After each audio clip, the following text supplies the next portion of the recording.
So we know one of the biggest risks of driving ATVs is driving on the roads. ATVs are not designed for use on roads. They are designed for off-road terrain.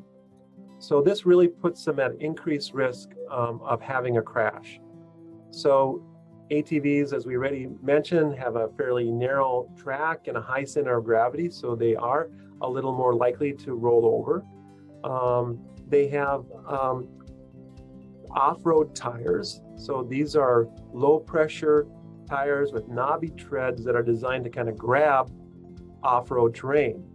So when they're on roadways, they can have a very unpredictable relationship with the roadway surface, particularly paved roads, but also on unpaved roads as well. On roadways, when people are traveling relatively faster, it can really be difficult to estimate to kind of figure out the speed you need to slow down to in order to be able to negotiate a turn or curve because of these features. And so what often happens is that people on the road, they're not going to be able to make a curve or turn because they're still going too fast, and these kind of problems with the design of the vehicle. And they either end up rolling over the ATV on the road, or they end up knowing they're not going to make the curve and go off the road, end up hitting something, or then rolling over into the ditch. ATVs are used just a small portion of the time on roadways compared to other uses for them. They're designed for off-road use. Yet over 60% of deaths occur on public roads. We collected all the crashes that happened in Iowa through our statewide database that included data from the Department of Natural Resources, from the Department of Transportation, the DOT, and also from the State Trauma Registry, as well as paper clippings from newspapers from the state.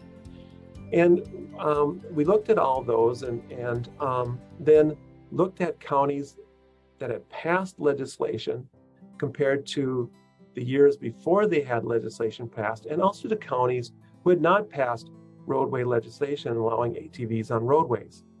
And we found that there was about a 60% increase in roadway crashes after counties had passed legislation.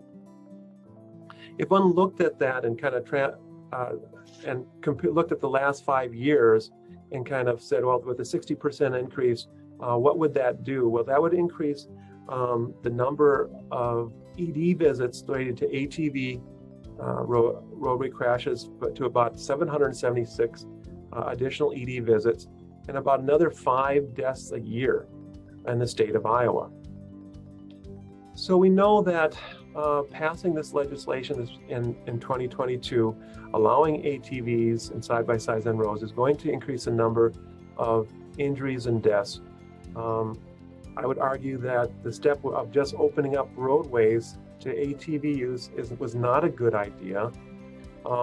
That's going to increase the number of deaths and injuries. Actually repealing those kind of laws would be a step in the right direction as far as decreasing injuries and deaths.